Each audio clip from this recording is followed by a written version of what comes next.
सात संगत जी, प्यार से कहना ध्यान लगा जी। संगत के ये वचन सभी संतों ने श्रवण भी किए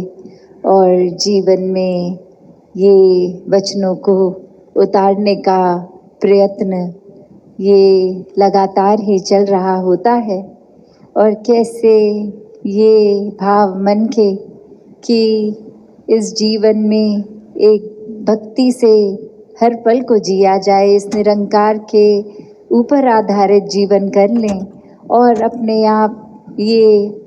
एक डे बाय डे जो भी रूटीन है वो अपने आप होती ही जाएगी। कैसे हम अपनी ऊपर गलतियों के ऊपर केंद्रित रह के खुद को बदलने का भाव रखते हैं, और जब जब ऐसा होता है तो वाकई ही ये एहसास होता है कि दुनिया खूबसूरत होती जा रही है, क्योंकि हम अपनी कमियों को सुधार रहे हैं, हम खुद को सुधार रहे हैं। और ऐसे ही गलतियों को संत मति के जो होते हैं वो तो इंटरनलाइज कर लेते हैं, वो खुद अपने अंदर झांक के कि कहाँ खड़े हैं, कहाँ एक चूक हो रही है, किस तरह ये एक महात्माओं के संतों के वचनों से जीवन को सुधार लेते हैं। पर जिनके एक संतमति नहीं है, एक अपने मन के अनुसार मनमति पे चलते हैं,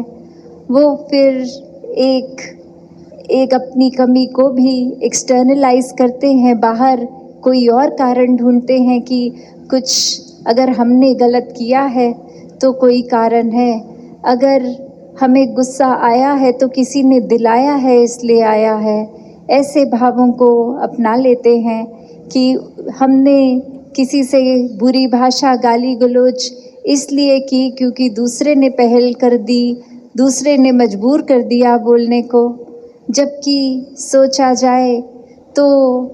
ये हमारे शब्द, हमारी सोच हमारे होठों से जब निकल रही है तो उसमें किसी और का योगदान नहीं, बस ये हमारी ऊपर ही है कि हम उस समय निराकार को भुला बैठेंगे तो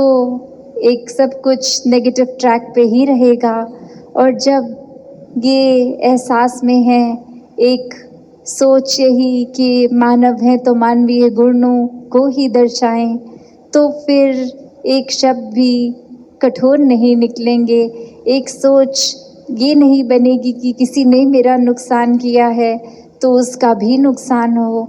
ये हर एक के भले की भावना, ये कामना कि हर एक का सुधार भी होता जाए, एक मन में बदलाव भी आता जाए। तो संतों ने तो ऐसी ही बात हमेशा सिखाई है, वरना फिर ये माया में दुनिया के रास्ते तो ऐसे होते हैं जो सब कमियां हमारी भी किसी और को कारण बना बैठते हैं हम, कि किसी और वजह से, कोई परिस्थिति की वजह से, कोई इंसान की वजह से आज ये हाल है हमारा। तो ऐसी ही एक कहानी भी है जहाँ एक इंसान एक रात को बहुत ही ज़्यादा नशे में चूर होकर इस तरह होता है कि सड़क पे ठीक सीधा चल भी नहीं पा रहा, कहीं गिर रहा है, किसी खंबे में बज रहा है। फिर एक बहुत बड़ा गड्ढा आया जिस गड्ढे में एक खंबे से टकरा के जा गिरा, और अब जब गड्ढे में अंदर गिर गया है तो उस समय भी सोच यही आ रही है कि ये जो सड़क बना रहे हैं लोग, ये सुबह तो बहुत ठीक सड़क बनाई थी, अब रातों रात इन्होंने सड़क इस तरह खराब कर दी कि मैं सीधा चलता हुआ भी गड्ढे में जा गिरा। और हकीकत तो ये कि जैसे वो सड़क सुबह थी रात को भी वैसी थी, बस गलती कहाँ हुई कि खुद के ही सेंसेस में वो इंसान अपने होश में ही नहीं, और खुद को जाके उस खड्डे में स्वयं गिरा दिया। और कारण फिर अब बाहर ढूंढा जा रहा है, एक एक्सटर्नल चीज़ को कारण बना दिया कि ये सड़क किसी की गलती की वजह से ख़राब है, इसलिए मैं अब इस खड्डे में गिर गया हूँ, ये खराब सड़क का नतीजा है। तो बात ये नहीं सोच रहा कि कैसे एक अल्कोहल की वजह से मेरा ये एक होश उड़ गए और मैं अपने सही मार्ग से एक डिविएट हो गया, एक हिल गया। एक रास्ता मेरा जो स्ट्रेट था, सीधा था, मैं कैसे खुद ही डगमगा रहा हूँ, उस पर तो बिल्कुल एक ध्यान नहीं, पर अनेकों कारण बना लिए गए कि कोई स्ट्रीट लाइट नहीं है, इतना अंधेरा है, सड़क ठीक नहीं है, गड्ढे बहुत हैं। तो ऐसे ही हम भी जीवन में कितनी बार ऐसा ही कर बैठते हैं, जहाँ फिर कुछ भी हो, वजह कारण कोई एक व्यक्ति विशेष या परिस्थिति, या फिर अक्सर ये शब्द कि भाग्य को ही कोसते हैं, इस निराकार दातार तक को कोस देते हैं। तो बात यही कि ये अपने अंदर झांकने का समय, ऐसी परिस्थितियों में वो टेस्ट भी हो जाता है कि हम कैसे हैं, कहाँ हैं, और एक परिस्थिति को, सिचुएशन पे हमारा रिएक्शन, सोच, हर चीज़ कैसी जा रही है। तो यही बात कि हमने हर समय जहाँ अपनी सोच को इस निराकार से जोड़कर मन को भी पवित्र रखना है और सोच भी दूषित नहीं होने देनी, और किस तरह फिर बहुत ही सहज हो जाता है संसार के हर इंसान से सिर्फ प्यार करना, अपने आप को भी एक ठीक रास्ते पे वापस डाल लेना, अगर भटक भी गए तो भी। तो कैसे खुद को सही चलाना, ये मानवीय गुणों को अपनाते हुए तभी संभव है जब हर पल ये हाथ इस निराकार को दिया है कि ये संभालता है, इसी के ऊपर आधारित रखें खुद को। तो फिर ये जो मार्ग है, ये सच्चा रास्ता, ये सच खुद, ये निराकार, इसी के ऊपर ये अपना केंद्र का मेन सोर्स बना देंगे, ये फोकस बना देंगे, तो फिर बहुत ही जीवन भी सहज है, खुद को भी हम एक सही रख सकते हैं। तो हर किसी के अंदर ये मन के भाव होने बहुत संभव हैं कि ये अक्सर हम आजकल एक बात बोल देते हैं कि दुनिया बहुत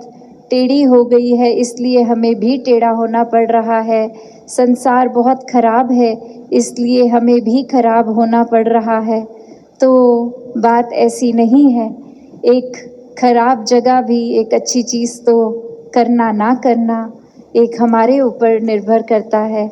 ज़रूरी नहीं किसी ने हमसे धोखा किया तो हमें भी पलट के किसी और के साथ या उसी के साथ धोखा करना है।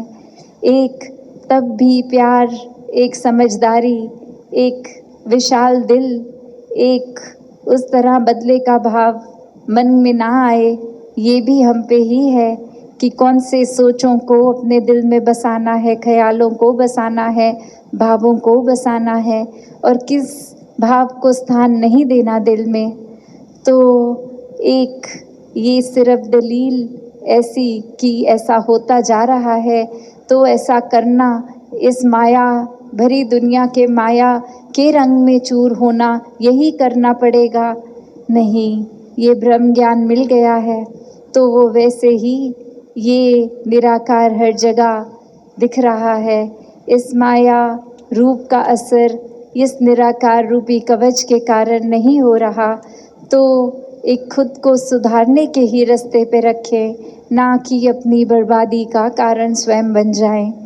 तो हर किसी के जीवन में एक प्रेमा भक्ति, एक नम्रता, एक प्यार सत्कार, एक अच्छे भावों की दुनिया ही हर कोई अपने अंदर अपने बाहर बसाए, तो ये करना हर एक के हिस्से में संभव है और करा जा सकता है। एक संगत को इग्नोर नहीं करना, एक बार बार आके जो शिक्षाएं मिल रही हैं उनको और अपने अंदर पक्का करना है। ये सेवा के भाव, एक सिमरन के भाव, इसको भी किसी इच्छा के साथ नहीं जोड़कर निस्वार्थ होके, सरेंडर्ड होके करना है। और अभी भी जैसे हमने सुना कि समागम सेवा की बात भी कि वो समय आने लगा है, तो सभी ने जहाँ तन मन धन हर प्रकार से ये सेवाओं में बढ़ चढ़ के भी हिस्सा लेना है। और ये भाव सबसे ज़्यादा ज़रूरी कि ये कोई वो बात नहीं कि हम फिज़िकली कितना उस ग्राउंड में लगातार खुद हैं या कुछ कंट्रीब्यूट कर रहे हैं। अक्सर किसी का अगर किसी कारण से कोई शरीर ठीक नहीं या किसी और वजह से वो एक सेवा नहीं भी हो पा रही, तो भी भाव है तो वो सेवा कबूल है। तो हर कोई जहाँ सेवा सिमरन सत्संग के ओर अपना ध्यान बना के रखे और ये ब्रह्म ज्ञान जिस तरह जीवन में है, तो एक अपनी हर तरह से पॉजिटिविटी को एक बढ़ाते चले जाएं। और अभी जैसे समागम लोगों में भी हमने ये विस्तार असीम की ओर का ये रूप देखा, तो भाव वही मन में कि ये निरंकार तो एंडलेस है, निराकार का विस्तार तो बस ऐसा है कि कहीं ख़त्म नहीं हो रहा। तो ऐसे ही अपने सोच को, दिल को इस तरह विशाल बना लें, इस तरह इसका विस्तार कर दें कि हर कुछ इसमें सीमित होकर एक अंदर इसके बस के फिर भी मन में पॉजिटिविटी ही रहे। तो दातार हर एक पे कृपा बनाए रखे कि ऐसे ही भावों को लेके अपने जीवन का सुधार करते जाएं। और आगे भी कुछ घंटों में रवानगी दूर देशों के एक टूर की, तो उधर भी सत्संग और संतों के दर्शन होंगे और इसी तरह फिर वापस आके फिर आपके बीच होकर और वहाँ से फिर ये समागम की भी तैयारियाँ शुरू। तो सभी ने एक नियमित रूप से सत्संग को भी प्रायोरिटी बना के रखना है, निराकार को हर समय अपने दिल में बसा के रखना है, इस नाते को और स्ट्रॉन्ग सुमिरन से करना है और सेवा भाव के लेकर सेवाओं को भी करते जाना है। सत्संगत जी, धन निरंकार जी।